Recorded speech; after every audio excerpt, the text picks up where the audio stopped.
Shi wannan shiri na KTKs dama shiri ne wanda aka kirkiro shi domin ya taimaki talakan talaka. Wannan shi ne babban makasudin.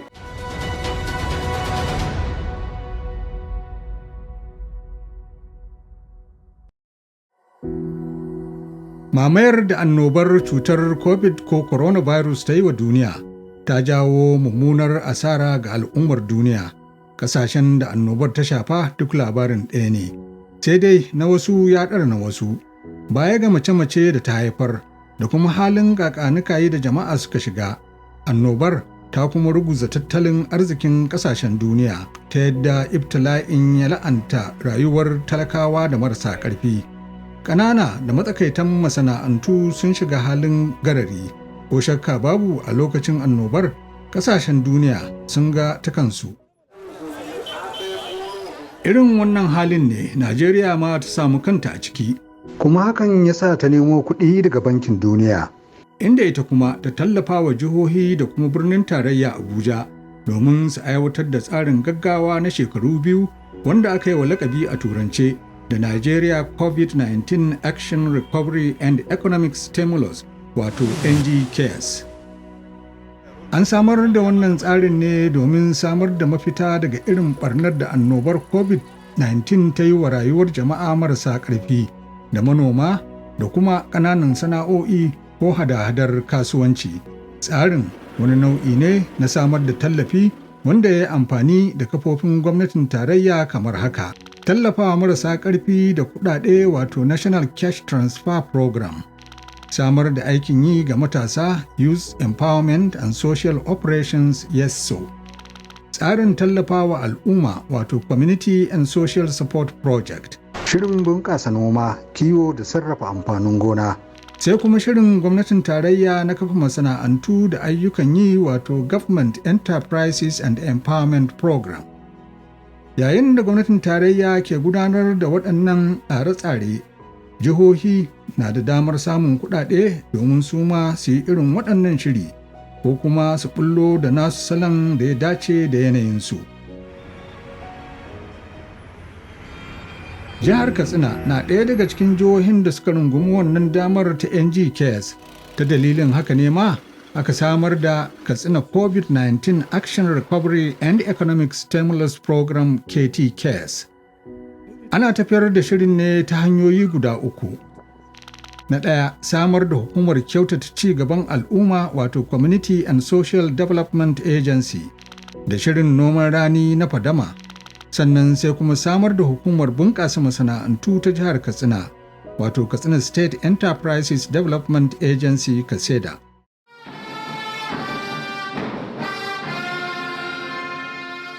Ranar Alhamis 14 ga watan Disamba na shekara ta 2023 rana ce da gwamnatin jihar Katsina ta ware domin kaddamar da samar wa jama'a tallafin kuɗaɗe da kayayyakin aikin noma. Gwamna Dikko Radda shi ya kasance bako na musamman a wajen kaddamarwar wanda manyan jami'an gwamnati da sarakuna iyayen ƙasa da waɗanda ake yin hidimar domin su daga faɗin jihar duk sun halarta. Gwamnan ya bayyana cewa tallafa al'umma na daga cikin ƙudurorin gwamnatinsa na dawo da martabar jihar Katsina a idon duniya, musamman ta fuskar farfado da tattalin arziki. A yau, ina wannan wurin ne ba kawai in ƙaddamar da ayyukan da gwamnatinmu ke yi ba a wannan jihar, amma kuma in ƙara tabbatar muku da aniyar gwamnatin na raya jihar, sannan da sake ɗaura ta akan tubbar farfado da tattalin arziki da ci gaban al'ummarmu. Gaba ɗaya dai mutum 488,791 waɗanda suka haɗa da manoma da kuma al'ummomi daga ƙananan hukumomi 34 na jihar suka amfana da tsare-tsaren da gwamnatin jihar Katsina ta bullo da su. Wannan wani somin taɓi ne da gwamnatin Dikko Radda ke yi domin ganin ta tafiyar da shirye-shiryen yadda suka kamata, kamar dai yadda ya zayyano wasu daga cikin nasarorin da aka fara samu.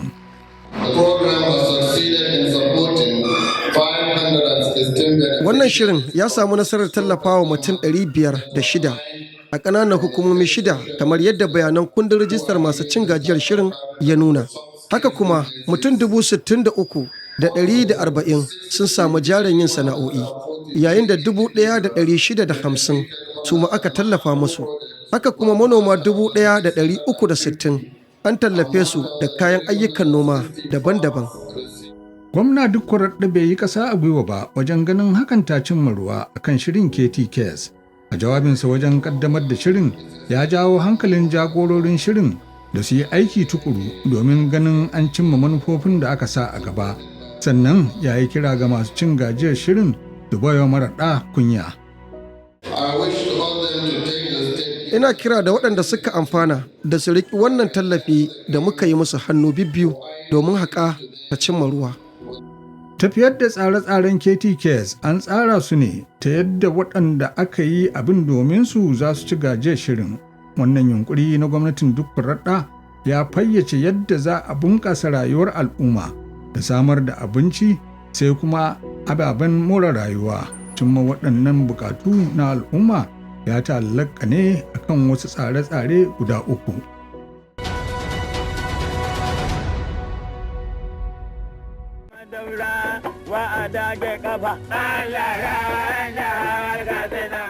CSDA wato Community and Social Development Agency na ɗaya daga cikin hukumomin da ke tafiyar da wannan shiri na KTKS.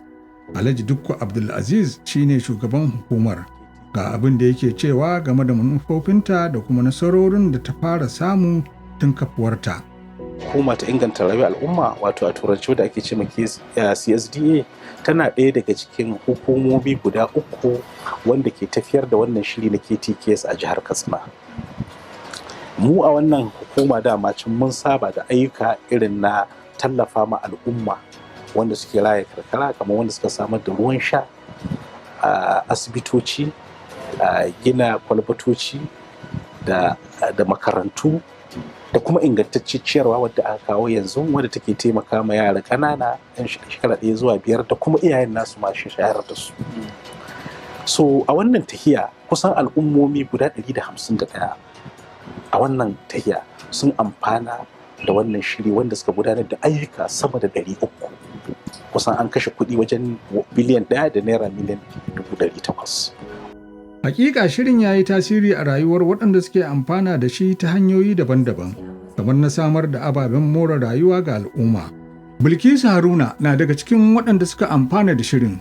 Ita dai Bilkisu mai sana'ar hannu ce a garin Masari cikin ƙaramar hukumar Kafur. Sana'arta ita ce yin awara. Shirin CSDA ya samarwa Bilkisu jarin naira 50,000 domin ta faɗaɗa sana'arta. Cikin hidima a waren nan Allah ya sani na sai wannan filin. A cikin wannan hidima a ware Allah ya sani ban da wata sana'a da ta wuce ta da hannu ɗaki na ɗaya na sai kara ne da ni. Kazalika tallafawar hukumar Community and Social Development Agency ya yi fa'ida matuƙa ga rayuwar al'ummar unguwar Sodai da ke garin Masari a ƙaramar hukumar Kafur. An yi gyare-gyare a makarantar firamaren garin, an gina azuzuwa guda 5 da ofis da kuma banɗakuna. Cikin farin ciki, shugaban kwamitin kula da aikin a unguwar Sodai Alhaji Isiyaku Abdullahi ya yaba gwamnatin jihar Katsina yana mai cewa burinsu ya cika. Mun yi shekara fiye da 30 muna neman wannan aikin a nan unguwar. Ubangiji Allah bai ba mu ikon muka samu aiwatar da wannan aikin ba sai a lokacin shekara ta 2022. Wanda ita hukumar CSD ta jiha Katsina suka zo suka kawo mana wannan aikin, kuma babban farin ciki da jin daɗi aka umurce mu da mu kafa kwamiti a nan unguwar. Muka kuma kafa kwamitin wanda yake a ƙarƙashin jagoranci na, wanda suka zo suka ba mu kuɗi a hannunmu, muka zo muka yi wannan aikin da kanmu muka yi shi. Kuma idan kuka kalli aikin za ku ga cewa lalle aikin mutanen wurin da kansu suka yi shi. Bugu da ƙari, al'ummar garin Maska a ƙaramar hukumar Funtuwa cike suke da murna ganin yadda hukumar CSDA ta kammala gina ɗakin bincike na kimiyya.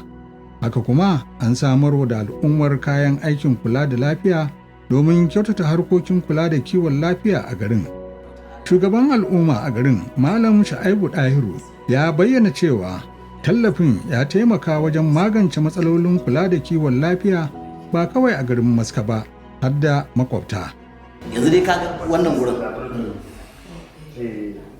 daga lokacin da aka yi aikin shi zuwa yanzu to amfanin da aka yi da shi kai baran da can kadai ta feshin da in sun zo suke samu su zauna to in dai wani alheri ake nema za a ce alhamdulillah bare na ciki kaga dai nan da ofisoshi ne ga ofishin in charge nan kuma wurin aiki ne nan ga wurin wanke-wanke da komai da aka yi duk kuma cikin wannan aikin ne katangar masallacin asibitin nan gabaki daya duk wannan kungiya ita ta gyara ta ta yi mata filista ciki da bai akwai ma inda ya rushe wanda an samu shi bulo sama da guda 1000 da wani abu wanda a lokacin kamin wannan kungiya ta zo gurin muna neman mu rasa yadda zamu da shi cikin taimakon Allah duk a hakan aka hada aka yi wannan aiki. Haka ma batun yake a karamar hukumar Daura inda al'ummar unguwar Mahauta da ke GRA sun amfana da tsare-tsaren CSDA da kyautata rayuwar jama'a ƙarƙashin shirin KTKS. Domin magancewa al'ummar garin matsalar zaizayar ƙasa, an gina musu magudanar ruwa mai nisan mita 500. Wata al'umma da ita ma ta amfana da wannan shirin ita ce ta Fanteka da ke ƙaramar hukumar Zango, inda aka mai da hankali wajen harkokin da suka shafi kyautata kiwon lafiya. Daga ciki kuwa akwai sake gina cibiyar kula da lafiyar jama'a ta garin, da gina banɗakuna sai sauya rijiyar burtsatse ta tuƙa-tuƙa zuwa mai aiki da hasken rana. test da gwamnati ta gina mana ita da ƙarshe ta lalace ƙungiyar ifar ta zo ta yi rehabilitation ɗinta aka samu mana inji da fayil muka riga amfani da ita to ƙarshe mai yayi tsada diesel abubuwan da suka lalace aka rufe aiki ba ya samu na samun ruwa sai mun je ga Nijar ina ne da muna shan wahalar ruwa kai bara ta kace ma akwai bara azumin bara akwai wanda in sun haka azumi ruwan da za a sha a buɗe baki babu shi wannan amma da zuwa wannan kuma da mala alhamdulillah ruwa ya wadace mu. Sauran wuraren da aka ziyarta a lokacin rangadin ganin yadda ake gudanar da aikace-aikacen CSDA sun hada da karamar hukumar Katsina, inda wani mai sana'a Mr. Jonas Okoli ya yaba da tallafin da KTKS ke samarwa. Tun da nike a nan, sai wannan karan na taɓa samun irin wannan tallafi. Wannan gwamnatin ta ciri tuta domin tana taimaka mana sosai. Ina farin ciki matuka. Ba nan tallafin ya tsaya ba, shirin KTKS ya ratsa cikin Ɗanmarna inda aka gina azuzuwa a makarantar firamaren. Aka kuma inganta wajen samun ruwan sha da sauran ayyukan gida. Haka kuma makarantar ta samu sabbin kujeru. Muna da karancin classes sai Allah ya kama wannan kungiya ta ta gina mun wannan asusuwa guda biyu sannan a cikin da kyau aka samu kujeru masu kyau ya ne da kwarai aka saka gida ma yana ɗaya daga cikin abin da ke damu cikin wannan makaranta. Ina faɗa maku noma zami wanda baya noma duniya don ko rikon aure zai mai wuya. Tsarin fadama shi ma wani mataki ne na shirin KTKS. Alhaji Muhammad Bello shi ke jagorantar wannan fanni ya yi ƙarin haske game da manufofin shirin. Shi wannan tallafi dukkan shi kaɓin shi kyauta ne ga manoma. So wancan tsari na wannan wanda ba na noma ba an ba mutum 16,520 tallafi idan ka tattara gaba daya muna da mutane da muka tallafa ma duka a fadama 24,390. Manoma a Maska cikin karamar hukumar Funtuwa na daga cikin waɗanda suka ga ribar shirin. An tallafa musu da inji na noma. Mai magana da yawun manoman ya bayyana cewa taimakon zai taimaka musu sosai. Na amfana da wannan fawa tila da aka bamu kuma yanzu ga ta nan muna neman abinci da ita kuma alhamdulillah gaskiya ba mu da abin da za mu ci gaban jihar Katsina sai Bello Muhammad mai kiwon kifi da ke titin Kabiru cikin garin Katsina ya ci gajiyar shirin fadama ya samu tallafin 'ya'yan kifi guda 100 da kuma abincinsu. Muna ganin muna daga cikin waɗanda idan gwamnati za ta yi wani abu tana kira mu domin inganta sana'ar kamar misali na ce ma an bani kifin nan da abincin shi kaga ai an taimaka. Su ma masu kiwon kaji ba a bar su a baya ba, shirin na fadama ya ba su tallafi Abdulmajid Isa mazaunin Dutsen ma ya ga fa'idar shirin, wanda hakan ya sa ya jinjina wa gwamnan jihar Katsina Dukko Umar Radda a game da ƙarfafawa matasa gwiwa.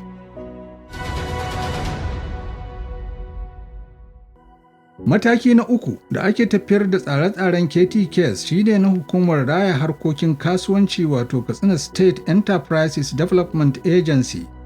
Hukumar ta himmatu ne wajen bunƙasa ƙanana da matsakaitan kasuwanci da masana'antu a jihar Katsina. Hajiya Aisha Aminu Abdullahi Malumfashi ita ce shugabar shirin, ta kuma yi bayani game da ƙudurorin da suka sa a gaba. Target ɗin da aka bamu a kasida duk shekara mu tabbatar mun raya akalla businesses kasuwanci kamar 200,000, kuma kasuwannin nan an bambanta su. Akwai classification ɗin da majalisar yankin duniya ta yi. Akwai nano business, shine wanda mutum ɗaya ko biyu, mai kosai tana da mai taimaka mata, a'a mai baro yana tura rikiki da shi kaɗai ne, to su wa'annan nano ake ce musu classification ɗinsu. Akwai micro wanda kamar mutum 3 zuwa 5, akwai small mutum 10, 5 sama haka, sai akwai nano, micro, medium and small. To shi kuma small yakan ɗauki kusan mutum 100 ma sama. Aminu Garba shi ma ya mori shirin, shi ne ya mallaki masana'antar Al'amin Global Ventures da ke hanyar zuwa Zaria a Funtuwa, da ke aikin walda da ƙera ƙofofi da sauran abubuwan da ya shafi sarrafa ƙarafa. A cewarsa, gudunmuwar da ya samu ta taimaka masa wajen faɗaɗa sana'arsa, inda yanzu haka ya ƙara ɗaukan matasa aiki domin tafiyar da sana'ar. Gaskiya ya taimaka mana kwarai, saboda duk ga ayyukan nan za ka gani na mutane da sauransu, har ma namu muna yi muna saidawa yanzu. Shi kuwa Alhaji Murtala Adamu mai sarrafa kayan abinci yana cikin waɗanda suka ci gajiyar shirin Kaseda. Yana da kamfani mai suna Hamdala Food Ventures da ke titin Ruwan Godiya a Funtuwa. Ya sami tallafin Naira 300,000 domin ƙara inganta sana'arsa. Alhamdulillah, tunda aga tallafi ne wanda ya shafi na mara daukar nauyin ma'aikata da nake biya wurin aiki, kuma abin da cost din ya nema da yawa. Tallafin da ya zo sai ya taimaka maka samu sauki, da ya kuma dauki kuɗi mai biya ma'aikata, kaga wannan kuɗi ya taimaka mana wurin aro material na hidimar aikin. Umara Ahmad Jandarma min Indalla, wani mai fasahar yin zane-zanen hotuna da ke zaune a Daura, ganin cewan ya ɗanɗana daɗin shirin, ya yi godiya ga gwamna Dikko Radda da ya ɓullo da shirin na Kaseda. Muna godiya ga Allah, kuma muna godiya ga mai girma gwamnan jihar Katsina Dr. Dukko Umar Radda da ku shugabannin wannan ma'aikata wanda kuke sa ido ku gano mutane masu sana'o'i wanda suke son su dogara da kawunan su taimaki wasu, su koya musu irin wannan sana'o'i wanda matasa su zama masu dogaro da kai. Shirin KTKS ya sha yabo matuƙa ta yadda ake bayyana shi da wani ci gaba da ya kyautata rayuwar al'ummomi da dama. Ya bunƙasa samar da abinci da kuma hanyoyin da matasa ke samun aikin yi. Kanwan Katsina kuma hakimin ƙetare Alhaji Usman Bello Kankara ya yi tsokaci a game da shirin. Haka, ganin muke muka da ke wanda wani biyun nan, ana gina mana sabon makaranta a wani gari muke kira wawar kasa a cikin gudumar ƙetare a karar kuma Kankara, yanan wajen tudu da ake Kankara. Ana gina school sabuwa ta community ta hankalin level, su kaga mu wannan shiri ba wai mun majin da labar shi ne ba, a muna amfana a can baya, mu halin yanzu ma haka muna amfana. Shi kuwa ɗan majalisar jihar Katsina Honorable Lawal Yaro da ke wakiltar mazaɓar Musawa ya bayyana farin cikinsa akan nasarorin da ake samu a ƙarƙashin shirin KTKS. Akwai ma'aikatu guda 3 wanda aka ɗora ma alhakin nauyin tafiyar da wannan shiri na KTKS. Na ba da bayanin fadama, an ɗora mata alhakin ta tafiyar da wannan shiri, ta yi targeting ɗin manoma na rani da na damina, ta ba da input, ta ba da iri, ta ba da taki, ta ba da necessary support, wanda dama ita wannan jiha ce ta noma. Su a nan wurin babu karamar hukumar da ba ɗauko sample na manoma ba, aka ba su taki, aka ba su iri, na tabbatar da mutane sun amfana wannan. Ni karamar hukumar ta Musa, mutane sun amfana da wannan. Sai kenan. Na biyu, maganar CSDA, nan ma an ce ta implementing KTKS tunda ita KTKS as a project tana karkashin Ministry of Budget, amma aka raba mata tentacles suka tafi suna yi. To ita ma CSDA bangaren ta irin nauyin da aka dora mata na KTKS bangaren za ta wanzar da wannan abun, nan ma mutane, jama'a, ƙananan hukumomi sun amfana. Haka kuma wannan hukuma ta kaseda wacce ke kula da ƙananun masana'antu da ƙananun 'yan kasuwa, su ma tabbas suna cikin wannan shiri, kuma duk magana ce ta mutane ya za su amfana. To tsakani da Allah idan aka duba aka ga abin da aka yi cikin wannan lokacin zuwa yanzu, to kwalliya ta biya kuɗin sabulu game da KTKS. Hakika nasarorin da KTKS ke samu sun ta'allaka ne akan yadda aka yi tsare-tsare cikin adalci ga kowace karamar hukumar jihar. Shi shirin NGKS wato yana da abin da bature ke ce ma target. Akwai yawan mutanen da ake tunani su amfana. Amma daga ranar da muka fara wannan program zuwa yanzu, shi target muka diba document. Akwai document inda ake kira operation manual, wato ba wani abu ne illa kundi wanda ke gwada ya za a tafiyar da shi project din. A cikin project din akwai inda aka ce ana bukata mu targeting beneficiary 1,571. Zuwa yanzu a wannan daidai wannan gabar da ya kamata mu ba mutum 1,571, mun ba beneficiaries fiye da 10,000. Cycle ko abin da ake cewa zango hudu ake yi ma ainihin assessment. Zango na farko mun overhitting target.